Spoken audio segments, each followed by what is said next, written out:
linda, eu sou bonita, mas por dentro se sente um caco feio, horroroso. Não funciona. Nós precisamos que o Espírito Santo trabalhe no nosso coração para que a gente se sinta realmente poderosa. Porque nós somos poderosos. E é interessante que nós temos um poder tremendo de Deus dentro de nós. Mas para que Deus trate o nosso coração, nós precisamos descer do salto. Você está entendendo o que eu estou falando? Se você ficar em cima do salto, se você ficar achando, não, se você não deixar, o Espírito Santo não trata.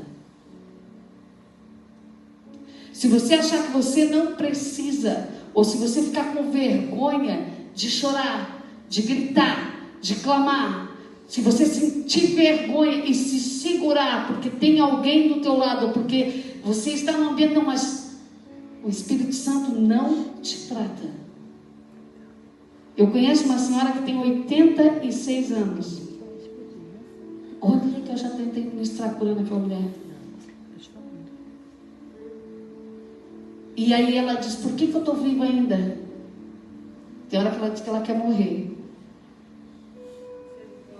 E Deus não leva. Porque ela não aprendeu ainda a perdoar o marido que abandonou ela com os filhos pequenos. Porque ela diz assim, eu perdoo, mas eu tenho uma raiva dele, porque ele fez eu e meus filhos sofrer.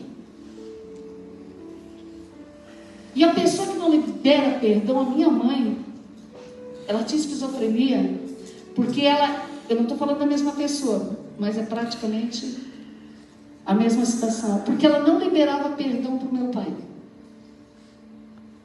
O amor que ela sentia por ele se tornou-se em ódio, porque ele abandonou ela com as 7 filhas, porque ele fez mais coisas lá, e ela nunca conseguiu perdoar ele. Nunca. E eu olhava para a vida dela, a gente pensa, eu sendo pastora, pregando a palavra, olhando a vida da minha mãe, uma desgraça.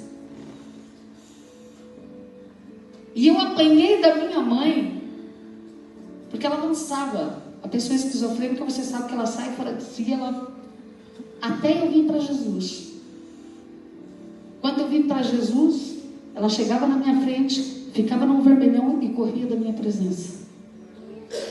E não conseguia mais. Lá na minha casa, só o meu marido não apanhou da minha mãe. Todos os gêmeos apanharam. Todos. Porque ela não perdoava. E aí eu disse assim, Senhor, uma vida inteira de desgraça.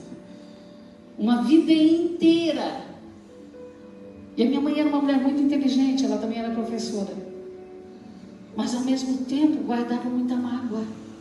Guardava muito rancor. E eu orava e dizia, Deus, não é possível que ela vá sofrer a vida inteira e ainda vá para o inferno. Não é possível. E 30 anos eu orei pela minha mãe, assim. E ela não aceitou Jesus. Mas quando ela pegou o Covid, que ela ficou mal na época do Covid, ali 2019, 2020, eu disse, agora deu, né, Jesus? Eu estava entrando no carro, saiu, eu entrava dentro da igreja desesperada e dizia, agora, Senhor, agora se ela morrer, acabou. Aí não tem mais chance, só tem chance enquanto tem vida. E eu me lembro que um dia eu cheguei em casa, 10 dias depois, eu cheguei em casa, o Espírito Santo foi dizer assim, liga para o teu filho, porque tu precisa ir para Criciúma, porque tu tem que ver a tua mãe. Aí eu liguei para o Tiago e disse, Tiago, eu preciso entrar. Era no hospital da Unimed. E como que tu vai entrar se no Covid ninguém entra? Eu disse, não sei. Deus falou comigo, eu tenho que ir. Eu estou indo amanhã para ir, eu preciso entrar nesse hospital. Passou, deu 2 horas, ele me ligou, mãe, porque o chefe da UTI que a avó está é da minha igreja. Adivinha quem é que entrou na UTI? A pastora Lenita. Adivinha quem é que aceitou Jesus? Minha mãe. Glória a Deus, aleluia. Amém? 8 anos antes, ela tinha ficado uns 20 dias na minha casa. E eu tinha explicado para ela o que era a questão do perdão. Ela olhou para mim e disse assim, depois que eu falei tudo: minha filha, tu está querendo me dizer que se Maria, olha o final, se Maria não tivesse aceitado ser a mãe de Jesus, Deus teria escolhido outra? Eu exatamente entendi tudo o que tu quis me dizer. A salvação só vem através de Jesus Cristo. Exatamente. Mas eu não vou renegar meus pais e a minha mãe. Eu olhei para ela e disse, então, eu estou livre do seu sangue.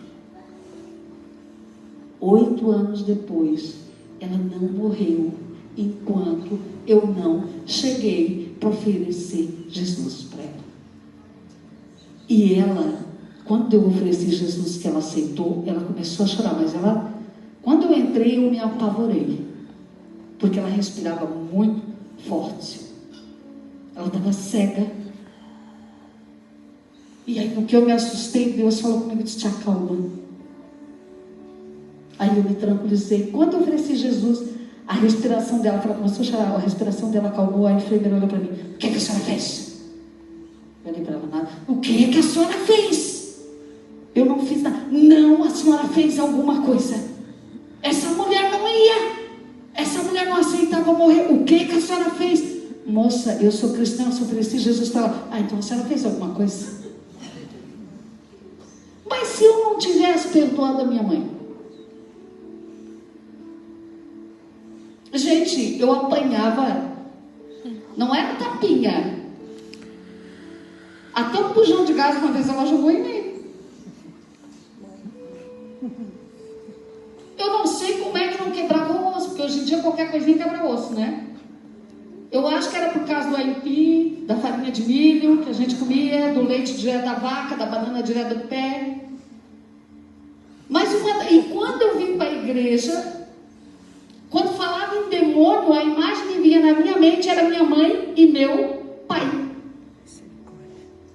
E foi a primeira coisa que eu entendi, que eles eram usados e que eu tinha que perdoá-los. E tanto meu pai como a minha mãe morreram salvos.